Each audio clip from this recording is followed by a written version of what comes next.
All right, looks like we're back in the living room finally. A little bit more space. Today is abs day in the push pull legs challenge, day 15. So that's what we're going to do. So I find something to watch.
Sorry about that. God, I know. Thin privilege, it's so not real. I know that you can't go into stores and find clothes in your size. I know you can't just go to Target and grab a medium hoodie off the rack. All right. I know that you So can't just go to In-N-Out for and get today, large fries and a burger we without got anyone judging you. side Well, bridges, actually, thank you for normalizing getting fast food bolt and holds. normalizing and helping Never people did with that eating before. disorders. It's just A so couple hard. of hollow And holds I and some know back that like extensions. guys totally All don't right. prefer like moderately thin women that are usually Eurocentric and white. It's just so hard. Like it's so not real and it doesn't exist. And just fat people have it so easy and it's so normalized to be fit. I get your struggle. I really do. Thank you. I appreciate that. So she gave a few examples of what thin privilege is. She said buying clothes off the rack is thin privilege. It isn't. All right. She then said that some One stores down, having four plus to size go. clothes is thin privilege. Missing a But pin. there are also a lot of stores that are plus size only, like Torrid. So are thin people oppressed in those stores? Then she said that eating burgers without judgment is thin privilege. Eating food without judgment isn't a privilege.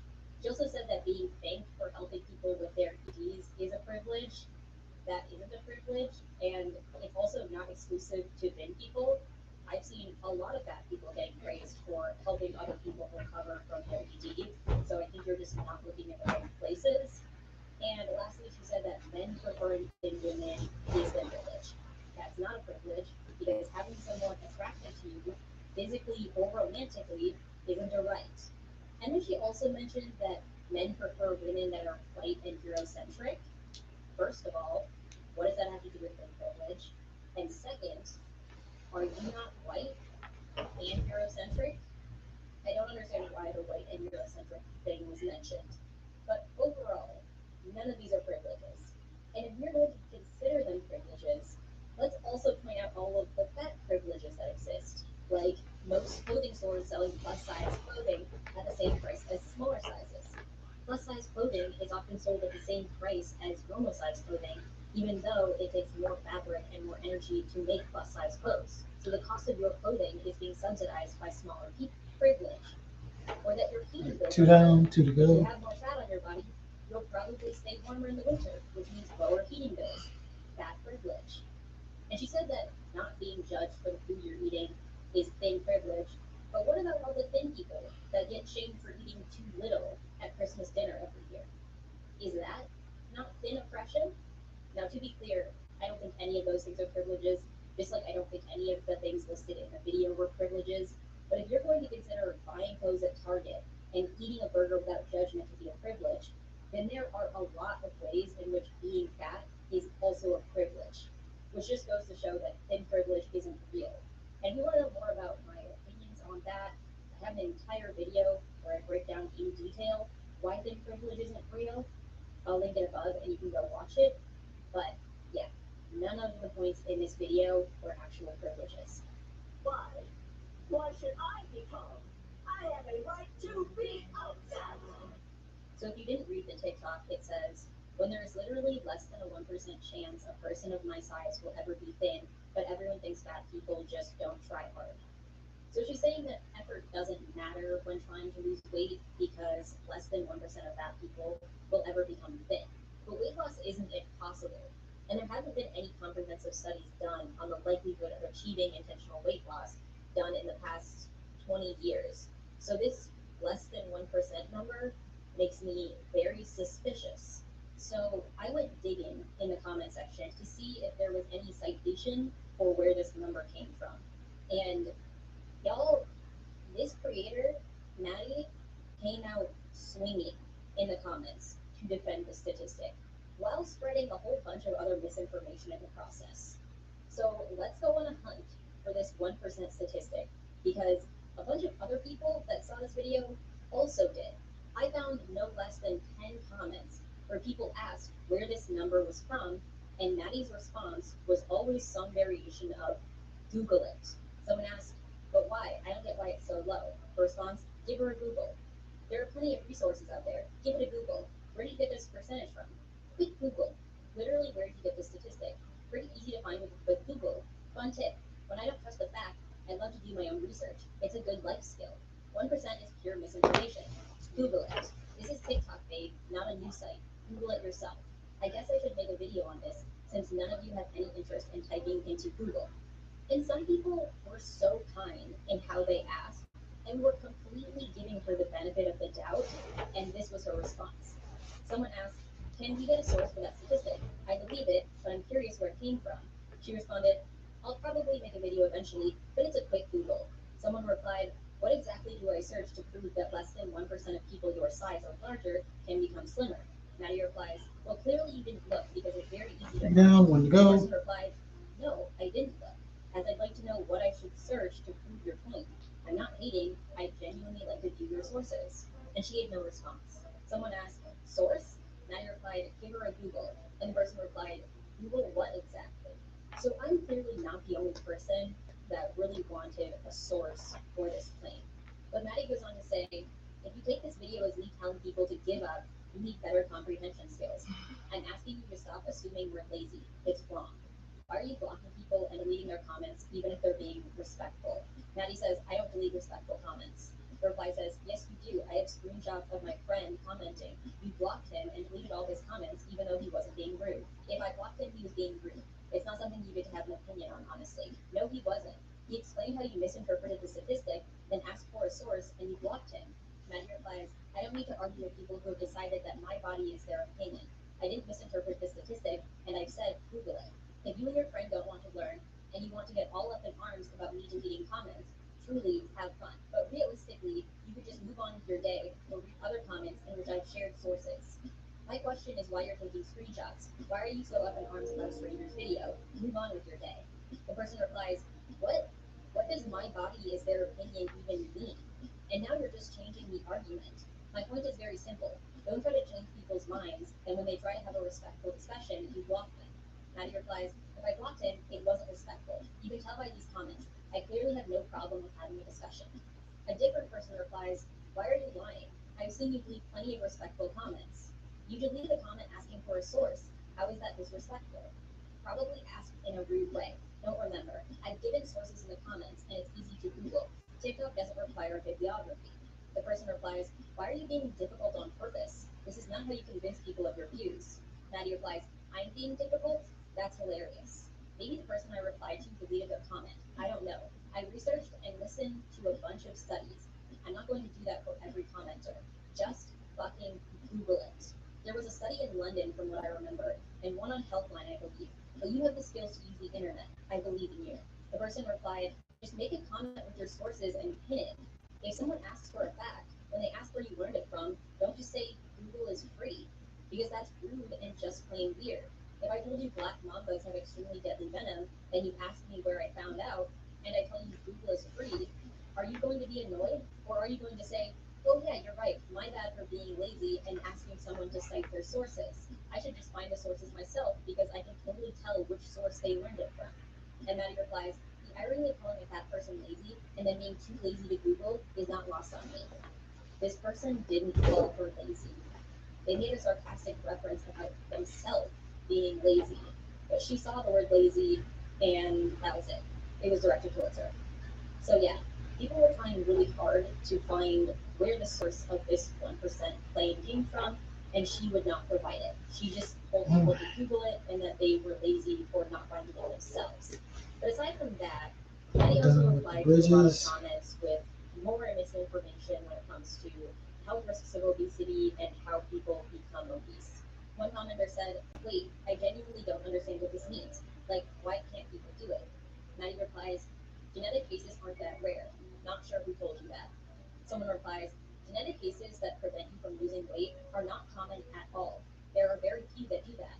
Maddie replies, untrue vague. Another commenter says, genetics don't defy thermodynamics. Maddie says, and you think 99% of people are just lazy? Someone else says, I think 99% of people aren't in a caloric deficit for a significant period of time. Yes, all of these commenters are right.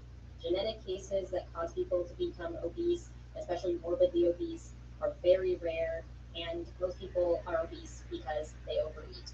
But she also makes some really broad generalizations in some of these comments. Someone said, you don't destroy your metabolism with dieting, you destroy it by incorrectly dieting. And Maddie said, yeah, we all incorrectly dieted growing up. That's the point. Who's we? All fat people? If we're saying incorrect dieting means bad diets, that's not true. Not all fat people grew up going on bad diets. That might be your experience and some other people's experiences, but it's not everybody's experience. And she said in another comment, having an eating disorder destroys your metabolism. The idea that fat people just eat a lot is ridiculous. This isn't true. I have no doubt that an ED can ruin your metabolism, but not to the point where you are obese or morbidly obese without consuming excess calories. Nobody's eating 1,500 calories a day and is morbidly obese just because their metabolism was ruined. Another commenter said, it's like, seriously? It took time to get to this size. It takes time to get it off. Also, not to forget the mental health issues we also have to combat. So at least this commenter acknowledges that the weight can come off with time. But Maddie replies, even if we had no other health issues, which to be honest, every fat person has other health issues, fat shaming and stigma cause weight gain. Like, stop. So every other fat person has health issues? Are you saying those health issues are caused by being fat? Or are you saying being fat is caused by those other issues? But aside from those points, Maddie waffles back and forth in comments over what the purpose of this TikTok was. something called a Because a lot boat of people are hold. saying that the statistic I is guess wrong, it's and she's using it to try to discourage people from attempting weight loss, which is how I would interpret it. But someone commented, just because only less than 1% manage to lose weight doesn't mean it's impossible. It doesn't mean they shouldn't try. And I think what having comes easy. And Maddie said, I don't know where I said you shouldn't try. Another person said, people don't like to hear this because it means that their own weight loss efforts are mostly futile. They get defensive. And Maddie replies, one down. in another comment, she says, the less than 1% are very loud about their success, and Way we to as go. a society cling to it. The statistic I posted is fact. It's not based on what you saw. And someone replied, we're trying to advocate that that sort of weight loss is near impossible, which could discourage some people out there from trying. And Maddie says, it is near impossible. I'm allowed to talk about that. Another comment says, weight loss is hard, but not impossible like this girl is making it out to be. And Maddie replies, don't see the word impossible anywhere in the video. But in another comment, she says, just because something is, quote, possible, doesn't mean it's something we should kill ourselves over. So she goes back and forth between saying, I didn't say it's impossible, but also agreeing that it's mostly futile, nearly impossible, and putting the word possible in quotes, as if to say that it's not possible. So her reasoning for making this TikTok isn't to convince other people not to attempt weight loss, but she's just giving out a statistic that shows that weight loss is impossible. She's not saying that weight loss is impossible. The statistic is saying that weight loss is impossible. But weight loss is possible. There's no modern scientific evidence that shows that there is a 1%, 5%, 10% chance of being able to achieve intentional weight loss. So while she says the reason for making this TikTok was to just share a factual statistic that happens to support the idea that intentional weight loss is nearly impossible, her actual reason for making this is the other way around.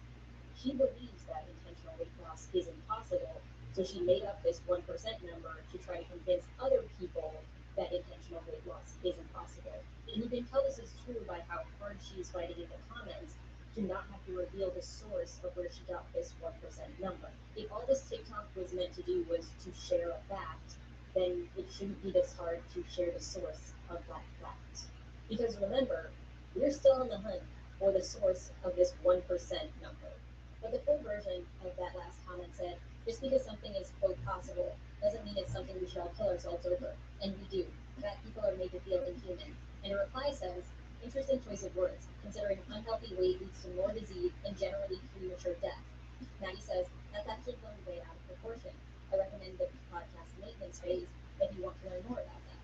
And if you don't know anything about Maintenance Phase, it is ground zero for the spread of misinformation when it comes to obesity and weight loss, particularly in the fat acceptance community. So it is no surprise that she tries to cite a podcast where the hosts have no medical experience as a citation for why obesity is not as unhealthy as people think it is. But that person replies, it's not. It's really not. If you spent one shift in a hospital or any medical theory, you'd know it's not blown out of proportion. But go on. Maddie says, I work for doctors and was raised by them, babe, but you clearly don't want to do more research, just want to talk about things you don't understand. I have a suggestion. If you were raised by doctors and you work with doctors, why not have one of them come on your channel and make a video about how fake the obesity crisis is, and how overblown all the health effects of obesity are, and how weight loss is nearly impossible and shouldn't be attempted?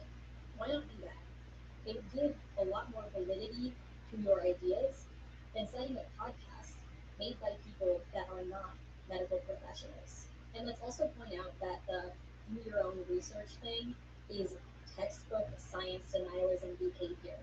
Do your own research is like the battle cry of science deniers everywhere.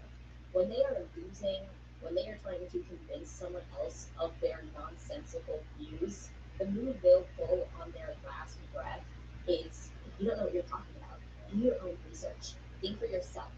Another one of Maddie's comments says, there has never been a single day in my life I haven't actively worked on my body or mental health. How many thin people can say the same? A lot of thin people can say that. Are you saying that most thin people don't take care of themselves?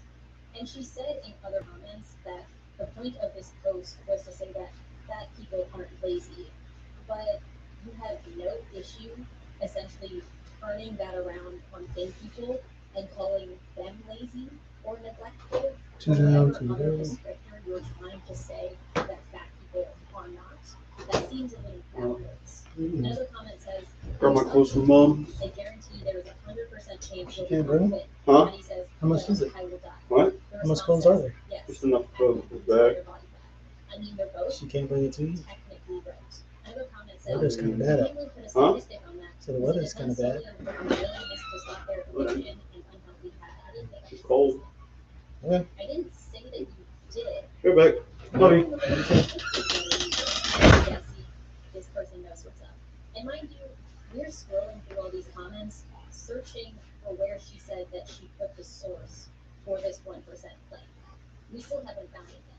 Another comment says, okay, but nobody gets that big for no reason, and health issues only account for a small percentage of obese people. Many of them do this to themselves. Maddie said, you're making that up. I've never met an obese person who didn't have another health condition causing it.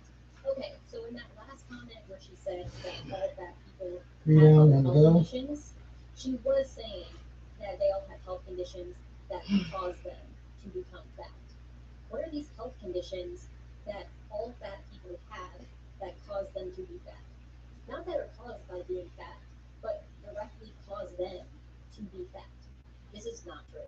There's no evidence that mostly underlying health conditions cause people to become obese.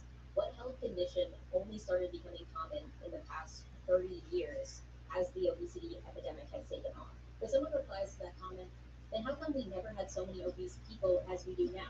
Obesity rates have tripled in the past 2 decades. Maddie replies, it's interesting that you bring up that point. You truly think in the past 2 decades we have just gotten lazier? It's clear there's another reason.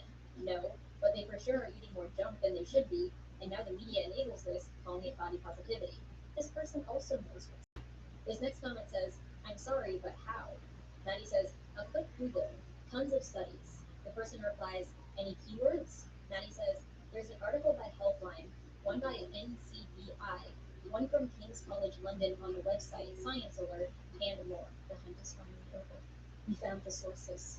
Okay, so she said there's a Healthline article. That's way too vague to point to any specific article. There's literally thousands of Healthline articles and a bunch of them on weight loss, so I can't know which one she's talking about. The one from NCBI, NCBI has a lot of studies. It's kind of just a database of studies. So I looked it up and I typed in NBCI weight loss, and I got all of these results. Just a ton of results, and I have no clue which one she's referring to. I even clicked on a few of them, and I didn't see anything about 1%, but I'm also not going to read through all of them just to guess which one she's talking about. And I even Google searched it with the 1% term, and I still got all these results. And the top source was from 2004 and didn't mention anything about less than 1%. And this goes to show why people were asking for specific studies when they asked Maddie for her sources, because this is what happens when you tell people to just Google something, especially something as vague as weight loss. You get a bunch of results, and I guess she wanted her viewers to go through all of these studies to find the one that supports her 1% statistic, which sounds very tedious, especially considering she claims to already have the source in her possession and is just refusing to provide it. But the third source from King's College, I actually did find, and I think this was what she was referring to in the earlier comment when she said that there was a study from London. But the main thing to note about this study is that it was not an intentional weight loss study. It tracked people over a 9-year period and kept track of who lost weight and who didn't. But it never tracked who in the study was trying to lose weight. In fact, it took out bariatric surgery patients from the data. So yes, according to this study, there is less than a 1% chance of getting to a healthy body weight if you All are done obese. But with the book not all of the holds. 99% of people who didn't succeed even tried. And she said multiple times in the comments that this is a fact and it proves that 2 weight minute loss is break. nearly impossible. But the And then the statistic was infamous heavily hollow misrepresented. hold. But there's another comment here that says this is kind of misleading. Those 90 chances were not seconds because this it's time. hard, but because many people at that point on Luckily, there was only two. Not saying it's easy. And Maddie replies, studies have been done in control groups, which means they were trying actually, but there's only one study you brought forward to support your statistic, and one, it didn't track if people were actually trying, and two, it didn't have control groups because it didn't track if people were trying. So both of these are untrue when it comes to her only source that backs up this 1% statistic.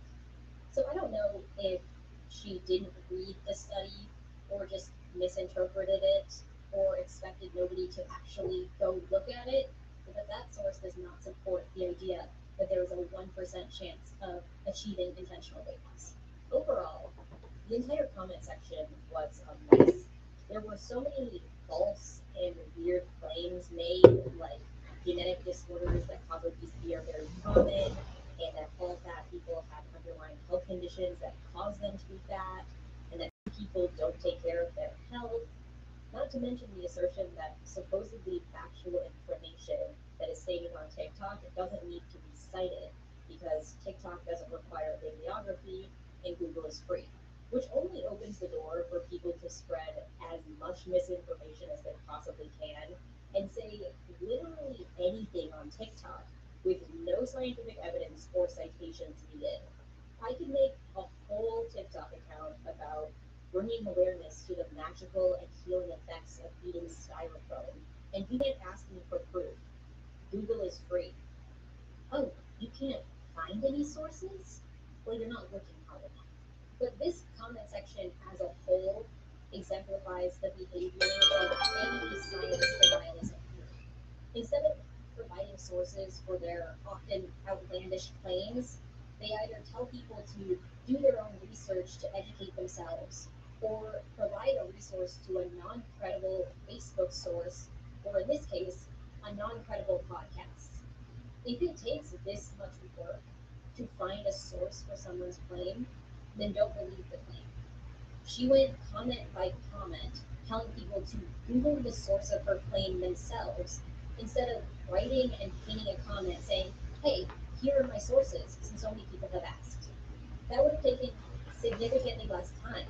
But instead, she buried the 1.5 sources she had at the bottom of her comment section and then got angry at people for refusing to go through the tedious work I did in order to find them. And it's all because she knows her claim is wrong. But we're going to watch one more TikTok by this creator. So I got a comment on one of my posts the other day that said, lose weight, it's not rocket science. And you know what? They're so right. It's not rocket science. I wish it were rocket science. Rocket science makes sense. Rocket science is based in definitive answers. It's based in math. Nutrition and weight loss is not that. There's a reason the diet industry is completely comparison. It's because everybody's looking for an answer. Everybody's looking for the right way. And sadly, the truth is, there is no answer. It's not as simple as a calorie deficit. Going to the gym. Just not eating cake or eating salad. Each person's weight loss journey is personal to them and only makes sense for their body. Each body is different. There are hundreds of factors that affect weight loss. So before you go commenting, because it was so easy for you, or because you think it's so easy, remember, it's not. So she mentioned that the diet industry is capitalistic and looking for an answer when it comes to weight loss. First of all, not all diets are created by the diet industry. You can make long-term healthy changes to your diet, which is what a good diet is, and also not support the diet industry. For example, eating chips and cookies as a snack to lose food, or switching your liquid calories like soda to water. Neither of One these down, methods support the diet industry, one to go. but you are still changing your diet in a healthy way. And second, the diet industry isn't looking for answers. It's looking to sell you something, which is why if you look for a long-term weight loss solution from the diet industry, you'll probably be disappointed, and probably why you've tried bad diet after bad diet and it hasn't worked. And she's making the stance that the diet industry is bad in this video, but from this TikTok and the last TikTok, it's clear that she has internalized a lot of the negative messaging from the diet industry. She said that the diet industry exists for weight loss. That isn't true. The diet industry is there to make money, but she fell for the marketing. In a previous comment section, she kept saying over and over again how she's not lazy for not being able to lose weight, even though nobody called her lazy. But again, the "you're lazy if you remain fat" is diet industry marketing. And she talks about how the science of weight loss is constantly changing. That's not really true. The science behind individual weight loss is pretty consistent year to year. The science always says to reduce your calorie intake, but new fad diets come out every year that claim to be science based, and that's what she's referring to in this video as science, even though that's just more marketing by the diet industry to try to get people to buy products, not to actually get people to lose weight and keep it off long term. This is like how there's a new get rich quick scheme that takes off on social media every year that promises wealth, like NFTs or some fancy course, when in reality, the thing that's going to make most people financially stable is the tried and true way of simply saving money and not throwing it away on shady scams. Similarly, the way most people are going to achieve weight loss is the tried and true method of consistently eating less calories. It's not trendy or new, Get this but over it is with. the most effective way. So while a lot of what she says makes it seem like she's past believing anything that the diet industry says, a lot of her beliefs make it seem like she's still very much in the pocket of the diet industry. But in the comments of this video, someone said, "I was overweight for years and dealt with it by taking responsibility for my situation, starting with a better diet and workouts. No excuses." Maddie says, "So glad the science worked for you. I'm not making excuses. I'm saying people need to stop with the idiotic suggestions." Dietary changes are most of the issue when it comes to losing weight. Suggesting a better diet and exercise is not an idiotic suggestion. And in a comment from the last video, there was this exchange. Someone said, "Statistics can be misrepresented. Does that statistic mean that less than 1% of people who tried lose the weight?" And Maddie says, "We all tried." The reply says, "Who's all? And how long? My weight loss journey took about 3 months to show any signs of improvement." Maddie says, "I've been trying for 15 years, and every fat person I've ever met has similar stories." The commenter replies, "You mean on and off? You can't tell me you're consistently eating less than 2,000 calories for 15 years." Maddie replies, "I won't discuss calories with you. I have an eating disorder, but you don't care about triggering people. You're just fat phobic." First of all, this person didn't maliciously try to trigger you by mentioning calories. They were just asking a question. And they also weren't being fat phobic. And if you make videos about weight loss, which is what this TikTok was, you have to know that someone's going to mention calories in the comments. So if it is this triggering Alright, for that was you rough. to see the word calories, then don't make videos about weight loss. And second, I'm going to interpret the brash response Last but not made least, to someone asking back if she's extensions. stuck in a calorie deficit long term to mean that she hasn't stuck to a calorie deficit long term. So how are you going to make a video saying suggestions to eat less is idiotic and that it doesn't work for weight loss when you haven't done it? Even if you have an ED or you just don't want to eat less, you can't say that "I spent years following the science and it hasn't worked," but you haven't stuck to the most basic science that is consistent year after year and is the first thing that will come up when you search how to lose weight, which is eat in a calorie deficit. So yes, weight loss isn't rocket science. It's far simpler than that, even if you don't want to recognize it. Anyway, that's all I've got for you today. I've seen enough misinformation and generally horrible claims for the next week. So I hope you enjoyed the ride. I hope you enjoyed the video. And I'll see you in my next one.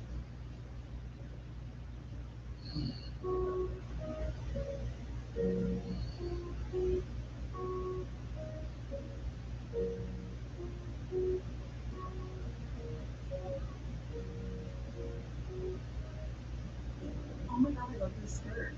Oh, thanks. Where is it from? It's from Torrid.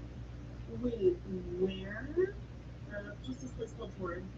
What did you say it was called? I'm gonna look this up. I can't believe I've never heard of this. Again, I can believe that you have never heard of this store, because it's a plus size store for plus size people like me. I don't know if you've ever noticed, but the stores that you like and the stores that you shop at and all the stores that you care about, they only go up to like a size 12 or 14, and that actually only covers like 30% of women in America. But hey, since all of your clothes are mainstream fashion, why would you ever stop and think about where the other 70% of women in America have to shop? And what those stores' names are called and what kind of clothes they carry. It's one of those. Oh my God, so cute. It is not offensive to black people if someone asks where they got a nice skirt and then when they are told where it is from, they don't recognize the brand that is exclusively for plus-sized people. Asking about the origin of clothing or accessories is a common and often innocent interaction between people. It is a way to express appreciation for someone's style or Back taste and to extensions. discover new fashion And then trends or I'm trends. done. Furthermore, not recognizing the brand that is exclusively for plus-sized people does not necessarily imply any negative connotations towards fat people. It may simply indicate a lack of familiarity with the brand or fashion industry in general. Fashion is an ever-changing industry, and new brands and styles are constantly emerging. It is impossible for anyone to know every single fashion brand or style that exists, regardless of their size or shape. In addition, recognizing a brand that is exclusively for One down, plus-sized two to people go. does not necessarily One mean down, that one to go. someone is making a positive statement about fat people. It is important to avoid assuming that someone's familiarity with a brand or product means that they hold a certain attitude or belief about a particular group of people. In conclusion, it is not offensive to fat people if someone asks where they got a nice skirt and then does not recognize the brand that is exclusively for plus-sized people. Asking about the origin of clothing or accessories is a common and often innocent interaction between people. It is important to avoid making assumptions about someone's attitudes or beliefs based on their familiarity with certain brands or products. This video is for fat people and fat people only. Drinking a toilet seat is morally neutral. It is not shameful, you're not a bad person, it's okay. Remember, these products were not designed to last and they certainly weren't made for our bodies. It's just a toilet seat. Being at a high wage where you're able to break a toilet seat can be worrying for several reasons. Health risks.